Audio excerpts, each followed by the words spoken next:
voulais aussi revenir sur une chose que vous disiez, Isabelle, tout à l'heure. On se dit tu, on se dit vous. Pardon. On se dit tu, on se dit vous. Oui, mais tu vous vois. je vous ai dit que je suis un grand timide. Et puisque vous allez faire un exposé sur Robespierre, sachez que quand Robespierre passait du vouvoiement au tutoiement, on était condamnés. Très intéressant. Merci pour cette précision. Je dis ça pour mettre de mais c'est authentique. Mais vous pouvez dire. Il était le seul à avoir maintenu le vouvoiement en période révolutionnaire, ce qui prouve que c'était vraiment pas un démagogue, la perruque et le poudroiement. D'accord, d'accord. D'ailleurs, il était plus élégant que Louis XVI. Intéressant. Ce qui prouve que la démocratie est quand même bien plus élective que l'ancien régime. On peut en dire juste un petit mot avant que vous démarriez, Jean-Philippe. Je vous vois, attention. Donc, il se trouve que par un hasard heureux, Jean-Philippe Domecq a écrit quelque chose sur un ouvrage, tu rappelles le titre, sur Robespierre. Robespierre dernier temps, c'est sur la fin de Robespierre. C'est-à-dire entre la fête de l'être suprême et sa mort. Voilà. C'est un travail historique, j'ai travaillé avec Furet, Gaucher, Ozouf, donc c'est un travail où vous avez les informations historiques, il ne s'agit pas de faire la littérature avec l'histoire, mais ils ont accepté aussi de travailler avec moi, enfin surtout de m'aider, parce que c'est eux qui en savaient 1000 fois plus que moi, au sens où l'intuition de l'écrivain est comme un laser qui se promène par rapport à des interprétations possibles, et qui peut opérer des biais, qui peut peut-être éclairer certaines choses. Et ils ont trouvé que ça pouvait être probant comme méthode, donc à condition de donner toute l'information historique. C'est ressorti d'ailleurs chez Gallimard. Pardon ? Vous êtes historien ? Non, je suis écrivain, moi je ne suis qu'écrivain. Mais c'est pour ça que je précise bien que ce n'est pas faire de la littérature avec l'histoire. Non, c'est plutôt à la méthode de Francesco Rosi, c'est-à-dire on enquête sur un fait que les historiens estiment opaque. Et tout le monde trouve opaque, y compris des pointures comme Marcel Gaucher ou François Furet, ou Mona Ozouf, que je n'ai même pas besoin de présenter, n'est-ce pas, dont la compétence est extrêmement précise. Et qui considèrent tous que entre cette fête de l'être suprême, qui apparemment est un couronnement de carrière politique, de stratégie politique, et la mort qui arrive 6 décades après, c'est-à-dire 60 jours après, il y a une chute absolument hamlétique. C'est-à-dire c'est à mourir, dormir, rêver peut-être. C'est-à-dire que là, pour sortir du jeu, il faut mourir. Et le comportement de Robespierre, qui fut un comportement extrêmement habile sur le plan stratégique, et je ne le dis pas en mauvaise part, car l'habileté et la ruse est la moindre des choses en politique, ou alors il faut changer de métier, eh bien, tout d'un coup, il devient malhabile et il est frappé d'une espèce de force Thanatos. Il veut y aller, il veut aller au casse-pipe. Voilà. Alors, ce qui est très intéressant, c'est que par cet heureux hasard, il se trouve que moi, tout à l'heure, après le film, je vous parlerai de la chute de Robespierre. Enfin, voilà. Bon, c'est étonnant. Oui, mais c'est voilà. Jean-Philippe Domecq, donc, le rire... Je voulais quand même revenir sur une chose que vous disiez, qui me paraissait très, très intéressante et que je vous soumets quand vous parlez de l'ironie. Quand vous parliez de l'ironie, vous en montriez la limite, quand même, ce qui n'est pas assez souligné. Et je vous soumets une chose, moi j'ai été frappé de cela sur un phénomène auquel nous assistons en direct en France. La personnalité de François Hollande m'a toujours horripilé à cause de l'ironie. Or, l'ironie, nous adorons l'ironie évidemment. Mais chez lui, elle est première, elle n'est pas seconde, comme chez Voltaire ou chez les autres. Et donc, cette ironie est une façon égrillarde, comme ça, joviale, de regarder les choses, qui fait que ça produit exactement ce que je pressentais, c'est-à-dire une profonde angoisse dans l'opinion. C'est-à-dire qu'il est bien connu que dire à quelqu'un d'énervé, calme-toi, ça l'énerve. Bon, dire à quelqu'un d'angoissé, détends-toi, parce qu'on est au chômage et qu'on n'arrive pas à payer le loyer, ça vous angoisse. Alors, il ne s'agit pas d'angoisser les gens comme le faisait le précédent, c'est pas le problème. Mais je me suis demandé pourquoi cette ironie était très très mal placée. Méprisant. Parce qu'il y a du mépris. Peut-être pas méprisant, non, il n'est même pas capable de mépris. Il n'est capable ni d'élégance ni de mépris. Je veux dire, il n'a même pas été élégant au moment de la passation du pouvoir. Il n'a pas été capable de jouir du pouvoir. Quand à la cérémonie de l'Élysée, il a traité Sarkozy comme ça. Alors que quand on a gagné, on se paye le luxe d'être noble, on raccompagne le type, et en même temps, comme on est noble, on l'écrase. Donc on jouit en même temps. S'il n'est pas capable de ça, il n'est pas à la hauteur. Bon, bien, bon, enfin, voilà. Donc c'est intéressant ce que vous pointiez de la dimension, au fond, démobilisatrice de l'ironie. Oui, c'est ça. Il m'a semblé fondamentalement déprimante. Et déprimante, voilà. C'est ça. Je trouvais que ça, c'est quelque chose qui n'est pas assez Très sondé. bien. Bon, alors moi, mon sujet est plus embarrassant, parce que c'est comme... Excusez-moi, pardon. Les techniques. La technique est déprimante. Oui, oui. Elle propose aussi des issues qui sont fallacieuses. Oui, c'est ça. Et les techniques, oui. je ne sais pas comment dire. Oui, voilà, bah oui. Voilà. C'est robotique. Voilà. Quelque chose de désaffecté. Donc il se défend de sa propre mélancolie, on pourrait dire ça. Oui, c'est ça aussi. Peut-être. En tout cas, il est Vous déprimant. êtes déjà, à mon avis, très aimable avec lui, parce que je crains qu'il n'y ait même pas la mélancolie. Hein. Bon. Mais ça, on peut en débattre. Je crois qu'il est très content. Vous savez, il y a des gens qui disent qu'ils sont des mystères, mais c'est pas parce qu'ils cachent quelque chose, c'est parce qu'il n'y a rien. Ben oui. Voilà, je crois que c'est... Bon, enfin... Il y a le trauma, quand même. Non, mais c'est quand même ce que vous disiez quand même sur la... Parce que c'est vrai que l'ironie est une arme, on le sait. Mais elle tue. Attends, mais si elle est première, elle est complètement démobilisatrice. Tout à fait, elle décourage. Alors oui, donc je vous disais que mon sujet est plus embarrassant, mais c'est bien le sujet, c'est l'embarras dans lequel peut nous mettre ou peuvent nous mettre certaines formes de rire. Donc pourquoi je vous ai soumis le titre L'éclat du rire bête. Alors tout d'abord, je vais vous soumettre des observations concernant le rire à plat. Le rire plat. Vous voyez, vous riez déjà. Donc, et c'est justement tout le sujet, c'est pourquoi nous rions de cela, alors qu'on convient que c'est stupide. Alors, j'ai quand même rédigé d'abord quelque chose par rapport à cela, pour essayer de mimer, parce que c'est une question de langage, évidemment. Un jour, la compagne d'un ami avait raconté que petite fille, dans son village de Sicile, les autres enfants se moquaient d'elle et la traitaient d'idiote du village parce qu'elle riait, par exemple, de trouver un caillou rond sur le chemin. On la comprend. Comme quoi, nous gardons de l'idiot et de l'idiote du village en nous. Comme quoi, l'idiotie du village est notre état d'avant les codes, évidemment, bien antérieur aux codes à assimiler pour y aller, dans l'existence, avec les autres et les autres. Allez, on y va, et on nous y pousse, et les autres enfants, apparemment, ont l'air contents d'y aller. Ils y vont comme au tunnel, vers l'existence promise par les grands. D'ailleurs, ces grands ont l'air à l'aise dans l'existence, là-bas au bout. Alors nous, on regarde étonnés, chacun, avec la peur qu'on nous traite d'idiotes, d'idiots. Car tous, même ceux qui y vont sourire aux lèvres, les yeux fermés, avec entrain comme tout le monde, tous ont eu un ou des moments de suspens étonnés au départ, de voir tous les autres alentours y aller comme un seul homme vers l'existence générale. La gamine, donc, trouve une pierre parmi les pierres et rit. Et on rit, nous. C'est la meilleure, on en rit. Pas d'elle, de la chose. On rit parce que c'est évident. Évident parce qu'en effet, une pierre ronde et lisse parmi d'autres pierres, sur un chemin et sous le soleil en plus, sous le soleil perpétuel, sous le soleil comme sur le chemin, disons sous la voûte et sur la terre au total, entre sol et soleil on est, se retrouver comme ça quand on est seul dans le secteur, dans cet espace, seul à remarquer ça, c'est-à-dire une pierre, non, la pierre, elle est devenue la pierre sitôt remarquée, alors on rit de se pencher là-dessus, alors que quoi? Pourquoi est-ce qu'on la remarque? Elle n'a rien de particulier, cette pierre, ou ce caillou, mais justement, elle n'a rien de particulier, elle n'a ni plus ni moins que les autres pierres sur le chemin, et pourtant on la voit, on ne voit qu'elle. Elle n'a rien pour elle et on la voit. Il y a de quoi rire, vraiment. Éclater de rire, pouffer toute seule, et même tout seul si on est un homme.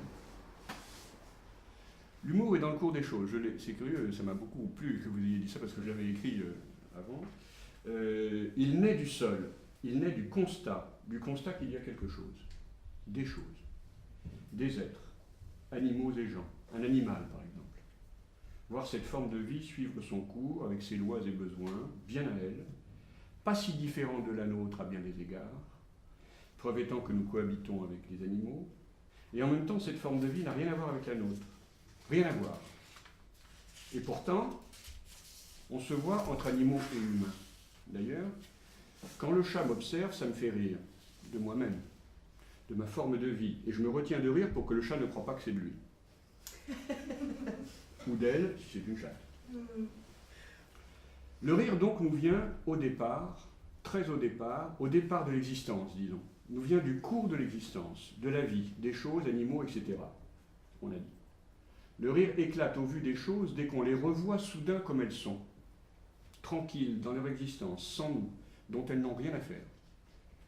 Je dis bien les choses dès qu'on les revoit soudain comme elles sont. Les choses dès qu'on les revoit soudain comme elles sont. C'est-à-dire qu'on revoit en voyant. Et cela crée une surprise. Mais une surprise à l'égard de ce qu'on connaît pourtant très bien, puisque c'était juste avant qu'on revoie cette chose, notre inattention qui la rangeait dans le stock, dans ce que l'on dit banal, dans cette sorte de brouhaha qui fait l'énorme majorité de nos perceptions dites banales, dans ce que nous percevons passivement, ou avec la seule activité du nécessaire repérage utilitaire. Et voilà que soudain, par éclipse de l'inattention permanente, au sein de cette masse dite banale, la banale, A, majuscule B-A-N-A, L, la banale apparaît. Et nous en rions. Un rire nous vient de là parce qu'on voit enfin ce qu'on avait sous les yeux. Loin d'être un recul, ce rire primaire est d'évidence retrouvé, à fleur de banal. Mais comme on a tendance, excusez, à apprendre et savoir des choses pour mener l'existence générale, du coup on laisse derrière soi les évidences. Moyennant quoi, quand notre attention s'arrête sur l'une, elle nous saute aux yeux comme diable à ressort, et on rit, on pouffe ou éclate en voyant ça, le réel. Confirmation au passage que rien n'est banal au monde, tout dépendant du regard. Si je constate que ce mur de jardin est rond, ou que l'eau coule dans l'évier une fois le robinet ouvert, ou que les gens attendent le bus et qu'il y a un lampadaire près de l'arrêt du bus, il n'y a rien d'intelligent là-dessous, ni là-dessus, ni à côté d'ailleurs, rien là de justifié, ni qui demande à l'être d'ailleurs, rien à expliquer, c'en est même gênant, or on risque de rire. C'est encore plus gênant, donc on rit, puisque c'est gênant. On ne peut plus se retenir de rire tellement ça tourne en rond autour de rien. En plus, on sent bien, en riant, on sent bien que tout ce qu'on pourrait répondre à qui nous demanderait de quoi l'on rit, et si ce ne serait pas par hasard de lui ou d'elle qu'on rit, autant dire qu'on se moque, tout ce qu'on pourrait répondre pour se justifier serait de dire « regardez », l'autre verrait ce qui est là. Donc on rit de voir ce qui est là, que ce qui est là est là. Et ça, c'est aussi désopilant qu'inexplicable. C'est une petite catastrophe de la pensée, pour nous, en situation. La seule issue honorable en pareille situation est de s'avouer bête, d'autant qu'on ne se sent pas être autre chose. On est totalement englouti par la plate bêtise du constat que ce qui est, est. Soulagement si les autres acceptent d'en rire, poliment. Et de bon cœur en plus. Alors là, c'est inversement proportionnel. On rit d'autant plus en cœur qu'il n'y avait vraiment pas de quoi.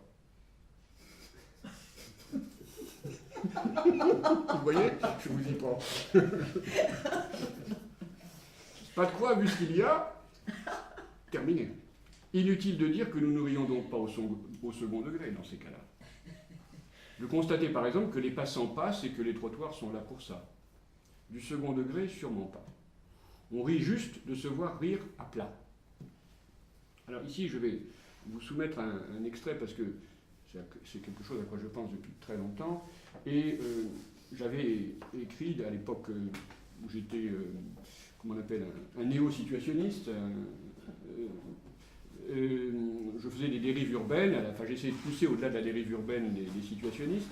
Et j'avais constaté que nous pouvons, grâce à ces dérives, rester en arrêt devant des bâtiments ou des portions de trottoirs, comme je viens de faire à Lyon, ou des murs qui n'ont strictement aucun intérêt. Je ne parle pas d'un mur qui aurait un motif, qui aurait une sorte de lèpre, de peinture écaillée, etc., où l'on verrait des choses, comme y invité à le faire Léonard de Vinci. Non, rien.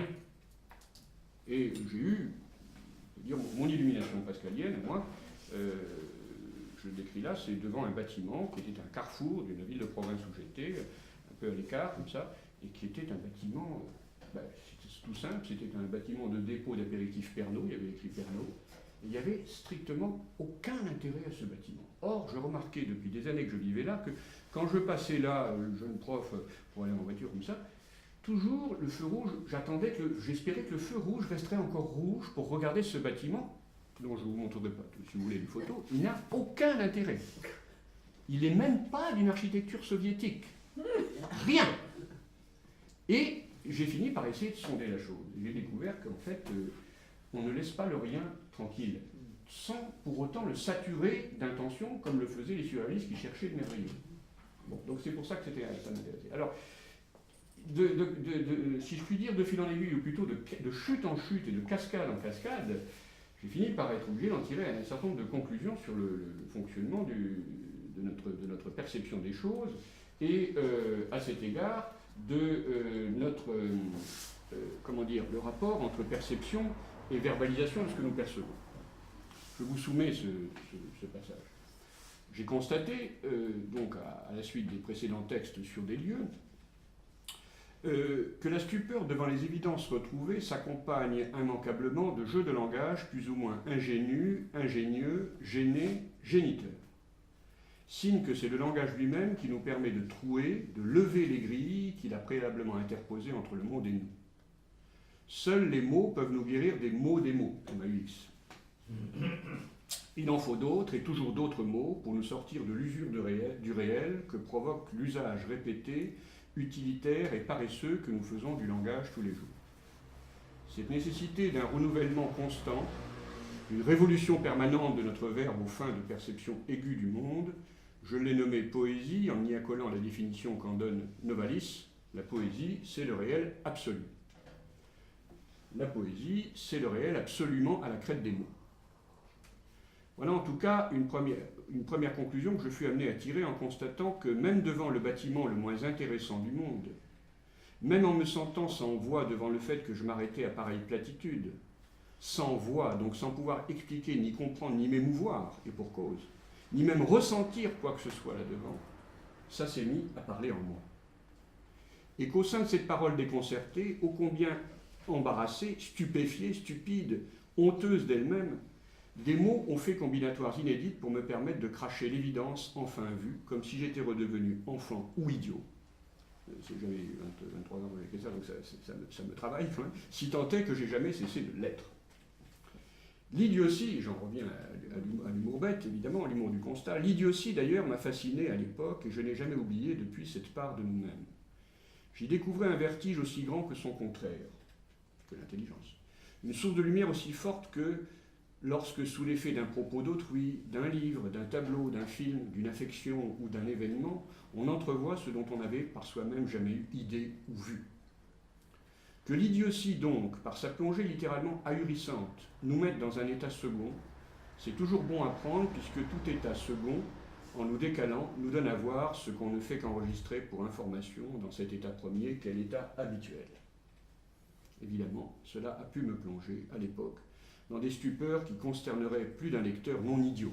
Exemple. Je ne m'étais jamais senti aussi bête dans le rire. Je ne me connaissais plus les poumons, et stupide dans le sentiment, je riais à l'aveuglette. L'écart entre mes maxillaires mesurait des millénaires. Oui, c'était énorme, c'était vraiment. Je devenais gênant. J'ai compris alors que mon rire deviendrait insatiable, tant est grand le vertige que me procure l'imbécilité. De mauvais esprits diront que tout cela n'est guère subtil, mais je sais ce qu'il faut en penser, car je suis bien moins subtil qu'eux. Force m'était de constater qu'en moi, l'idiot du village était simultanément idiot du langage. Qu'idiot devant des bâtiments du village, je me sentais aussi idiot avec les mots de la tribu, que pourtant, jusqu'alors, j'avais manié à peu près comme elle. Idiot spatial, idiot verbal, c'était et c'est pareil. Exemple, la torpeur, cette perception des choses et de l'espace que me donnait la mise en veilleuse de l'esprit sous l'effet de la chaleur. Je vous donne un petit extrait. Le constat comme ça que j'ai noté, un après-midi de grande chaleur, une ferme, où on était à plusieurs, les cailloux étaient sous le soleil, depuis longtemps déjà, depuis midi peut-être. Il était assis sur le banc de pierre, le dos au mur. Le soleil était très chaud. Il cognait sur les crânes des amis, sur le sien aussi. Les cailloux devaient être chauds. Ses amis et lui avaient bien chaud. Il y avait des sons, la nature. Mais tous les sons n'étaient pas écoutés. On avait beau faire, on ne pouvait prêter attention à tous les sons. On entendait le corbeau, par exemple, alors que c'était peut-être une autre sorte d'oiseau. Corbeau ou pas, cette sorte d'oiseau avait ses bruits écrits, ses sons. L'air avait l'air lourd, les perceptions aussi. Plus une seule perception habituelle, avec un air aussi abrutissant. Cet air avait une lourdeur chaude qui correspondait bien au cognement du soleil sur cailloux et crânes. On entendait sans arrêt un bourdonnement qui n'avait pas d'arrêt, etc. Bon. Alors, autre chose, ça va, j'ai combien de temps encore? Ah oui, bien sûr. Je ne vais pas abuser de votre patience. Alors, j'ai constaté aussi que les drogues étaient un bon moyen d'assister à ce rire en nous, enfin, j'entends les drogues fortes. Parce qu'une drogue, c'est fondamentalement quoi? Et d'ailleurs, l'expérience du rire le permet de le comprendre, c'est tout simplement un moyen de provoquer le décalage. Quand je dis drogue forte, c'est pas du tout cocaïne et héroïne, parce que ça, ce sont des flashs, aucun intérêt. Je parlais du LSD à l'époque, on pouvait quand même d'abord avoir du LSD facilement, c'était quand même une belle époque. Et deuxièmement, le LSD présente l'avantage de durer au moins 8 à 10 heures, donc on peut sentir toutes les ondes quand même de l'énorme choc que c'est. C'est une propulsion formidable. Mais on peut arriver à ramener des choses peu à peu vers au fur et à mesure que l'effet s'adoucit, ramener des choses vers la conscience habituelle, c'est le cas de le dire. Donc décalage par rapport à l'habitude qui nous serre les yeux, d'où le sérieux. Oh, bravo le vide. Merci, c'est un petit supplément du dimanche matin, ça va. On est entre nous. N'empêche, une drogue en nous décalant est donc lucidogène, puisqu'elle permet de sortir de la drogue de l'habitude, de la non-perception de l'habitude. Bon, je ne suis pas le premier à le dire, beaucoup d'autres l'ont dit avant moi, et Proust l'a bien dit, etc. Bon. Elle fait voir direct, comme l'enfance, et comme l'idiotie, avec éclat, c'est-à-dire qu'on se met tout d'un coup, ce verre sort de sa fonction utilitaire, tout d'un coup on le voit en tant que tel, indépendamment de ce qu'on pourrait appeler sa valeur d'usage, en termes marxistes bien compris. Bien, donc le rire, vous le constatez, fait effet d'éclat, et c'est le vrai sens au fond d'éclat de rire. Bien. Et d'ailleurs par rapport à ce que vous disiez dans votre exposé tout à l'heure, ce rire-là, vous l'avez dit, ça faisait partie de votre proposition, ce rire-là est une ouverture. C'est une ouverture du corps, mais du corps lourd. Déchiré, égosillé par le bas, soudain, face au sérieux auquel nous sommes tenus, littéralement tenus, trop en permanence. Mais il y a peut-être encore plus embarrassant que le plat. C'est la plaisanterie à plat. Je ne vais pas être très long, mais je vais prendre le risque quand même d'aborder ça, parce que j'ai un petit projet d'essai là-dessus, hein, mais c'est vrai que là c'est extrêmement embarrassant, parce que je vais procéder par quelques petites études de cas, c'est-à-dire avec des plaisanteries sottes. Donc je m'expose terriblement, mais j'ai besoin de soumettre cela à vous pour voir ce que vous en pensez. C'est-à-dire que de quoi rions-nous au juste quand nous rions de plaisanteries que nous savons bêtes, ou lourdes, ou les deux, ou souvent les deux, parfois plus d'ailleurs, lourdes, bêtes et lourdes, ou creuses et lourdes à la fois, ce qui est quand même quelque chose. Bref, rions-nous vraiment au second ou au énième degré lorsque nous rions consternés par ce qu'on appelle de mauvaises ou ratées plaisanteries? Je ne suis pas sûr que ce soit au second ou au énième degré. C'est ce que je vous soumets. Alors je vais procéder par étude de cas. D'abord, je ne sais si vous le savez, mais les Anglais ont créé un concours mondial annuel de la plaisanterie loupée il y a déjà une trentaine d'années, qui se tient à Londres, très sérieusement évidemment, et qu'ils ont appelé les Shoggy Dogs à cause d'une première plaisanterie qui était particulièrement loupée. C'est-à-dire la plaisanterie, quelle va être la plaisanterie la plus à plat? C'est quand même l'enjeu de ce concours mondial. Alors la plaisanterie, la première Shoggy Dogs, c'est chien velu. Donc voilà, c'est... alors tenez-vous bien, malheureusement il y a des dossiers, c'est une bonne galerie la ralentie.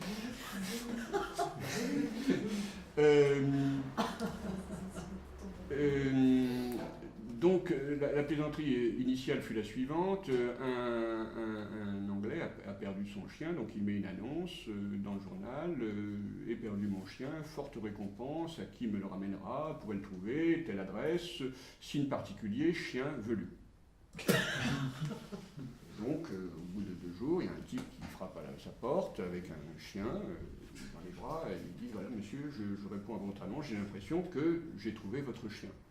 Et le type lui répond velu, oui, mais pas à ce point-là. Voilà. D'accord.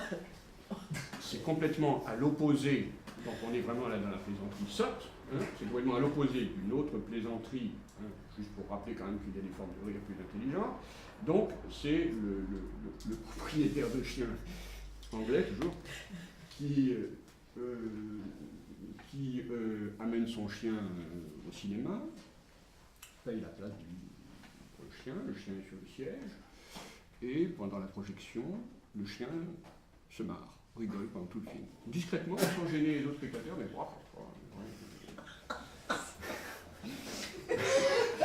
oui, ça nous change de Robespierre. Et le film a lieu, projection termine, éclairage dans la salle, et le voisin, quand même, se penche vers le propriétaire du chien et dit « Excusez-moi, monsieur, je me mêle peut-être de ce qui ne me regarde pas, mais je suis quand même très surpris, votre chien a ri pendant tout le film. » Et le type lui répond « Écoutez, moi, je suis très surpris également, parce qu'il n'avait pas du tout aimé le bouquin. » Celle-là, elle est bonne, à la différence de la précédente. Donc on voit bien l'écart. Maintenant, je vais aller plus loin dans les... C'est très embarrassant. Là, je vais aller plus loin dans la plaisanterie stupide, la plaisanterie complètement à plat. Là aussi, c'est pour vous soumettre une étude de cas. Donc, c'est Bach et Beethoven qui discutent. Déjà, Bach et Beethoven qui discutent et qui vont prendre un verre au café habituel, au bistrot habituel. Alors, ils rentrent. Et le patron, il dit « Pour vous, monsieur Bach, ce sera quoi ?» Et Bach réfléchit et dit « Un baby. » Donc un whisky, coca, je crois. Et d'accord. Et vous, monsieur Beethoven, qu'est-ce que ce sera? Et Beethoven hésite, comme ça. Oh, je sais pas. Bon, allez, un baby comme Bach. Et vous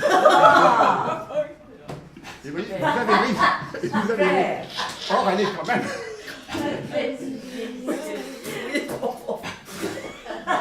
est très mauvaise.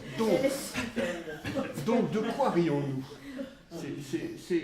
Je crois qu'on rit d'une certaine consternation quand même.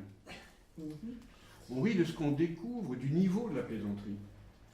C'est-à-dire que là, je vous soumets la chose, je prospecte, je réfléchis, mais on ne rit pas au second degré. La preuve, c'est qu'on rit tout de suite. On n'a pas eu le temps de la réflexion. Bon, l'esprit va vite, certes, mais on sauve quelque chose. On sauve quelque chose. Oui. Parce qu'on rit, en effet, parce que on rit de ce qu'on découvre, que c'est pas drôle. Et je pense qu'on le découvre et donc on rit. Et je pense que c'est une défense. C'est-à-dire, c'est comme si on sauvait quelque chose. Ça me vient en t'écoutant, tu vois. C'est comme si, justement, de quoi rit-on? Je pense que il y a un deux temps dans cette histoire. Hein? Il y a la découverte, il y a la découverte que c'est pas drôle, eh bien, je pense qu'on ne le supporte pas. C'est-à-dire qu'il y a quelque chose qui n'est pas supporté dans ce à-plat, dans cette platitude. Voilà. Et qu'on y va de son corps pour regonfler, pour refaire que ce soit drôle. Voilà. Oui, mais alors ce qui est fascinant, c'est que ça va très vite. Ce processus que vous détaillez est quand même un processus très intelligent, et ça va très très vite quand même, puisque vous avez ri tout de suite. Absolument. Mais dans le cas où il y a beaucoup de monde comme ça, il y a aussi où il y a un effet le rapport contagieux. à l'autre, c'est-à-dire qu'il y a un effet en on sent les autres, Oui, il y a quelque chose du corps qui voilà. suit.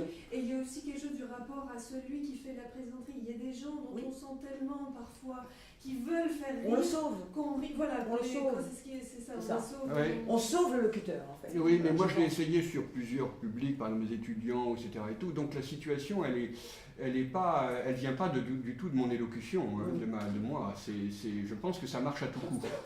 Non, mais oui, je l'ai dit, c'est précisément dans ce cas-là. C'est pas que je sois un grand comique, c'est mon rêve. Alors si vous me le dites, je suis ravi. Mais enfin bon, mais je pense que c'est de la plaisanterie en elle-même qui.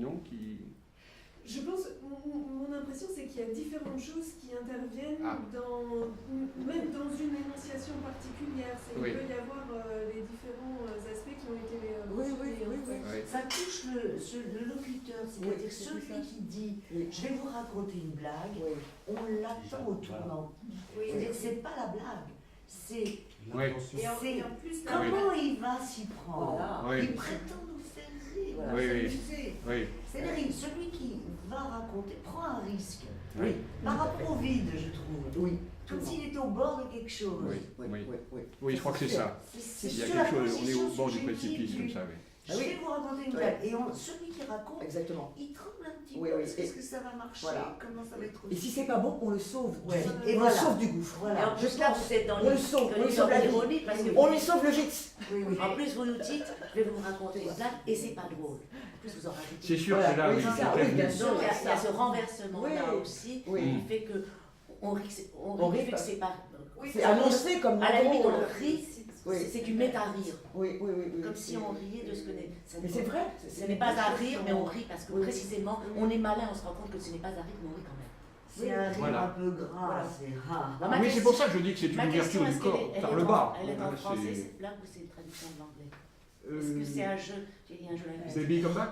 Baby Back. Non, c'est un impresario de rockers qui m'avait raconté. C'est une blague qui circule dans les milieux des rockers. C'est une chanson, Baby Come Back. Baby Come Back. C'est ça. Oui, c'est bien. Intéressant. Deleuze, dans Logique du sens, donc, parce que j'avais exploré ça justement depuis longtemps, je me souviens qu'il disait qu'il étudiait dans la préface une autre catégorie de mots d'esprit que ceux qu'a analysé Freud. Il disait quand c'est pas nous qui faisons l'esprit, c'est l'esprit qui nous fait. Je le cite quasiment texto. Quand c'est l'esprit qui nous fait. Je crois que c'est ça aussi qui nous fait rire, non? C'est-à-dire que là, l'esprit qui nous fait, et en plus cet esprit n'est pas fin. Enfin, en l'occurrence, dans les plaisanteries que je viens de proposer, il y en a bien d'autres. Je crois qu'il y a quelque chose de cet ordre-là, qui est une sorte de bande de Moebius. Par exemple, à propos de bande de Moebius, il y a une plaisanterie qui, moi, me faisait rire quand j'étais je crois que c'est une plaisanterie qu'on entendait quand on était en classe de 6e, en cours de récréation. Donc c'est le fou, et je soumets à un public averti des sciences de la psyché, c'est le fou qui est dans l'asile et qui, depuis des années, est obsédé par un lampadaire qui est de l'autre côté du grand mur d'enceinte, un lampadaire, et il voit bien la nuit que sous la lumière du lampadaire, il y a comme une pancarte, mais on n'arrive pas à déchiffrer ce qu'il y a sur cette petite pancarte. Et son rêve, c'est de sortir de l'asile, pas tellement pour retrouver la liberté, mais pour voir ce qu'il y a sur cette pancarte, ce qui est écrit sur cette pancarte, car il devine qu'il y a quelque chose d'écrit. Enfin, un jour, une nuit plutôt, il arrive à s'évader, il escalade le mur, il se retrouve de l'autre côté. Et à l'époque, les lampadaires étaient en bois. Donc il monte, mais ça glisse, il monte, le lampadaire est haut, il glisse, il tombe, je vous en passe des meilleurs, enfin il arrive au sommet. Et sous la lampe, il peut enfin lire ce qu'il y a écrit sur la pancarte. Et sur la pancarte, il y a écrit « Fin du poteau ». Et je trouve que par rapport à normes et folie, quand j'étais gosse, ça me fascinait, mais c'est toujours un peu drôle quand même. C'est-à-dire que cette histoire que tu racontes fait tout à fait penser, je pense à ces fameuses histoires bouddhistes ou zen, où l'adepte de la vérité va, franchit des montagnes pour consulter les plus grands sages, etc., et arriver au bout de son voyage, au bout du poteau, c'est beaucoup d'efforts. Et je crois que la réponse du maître est comment dire, j'en enfin, en gros, tout ça pour ça, je ne sais plus ce que c'est.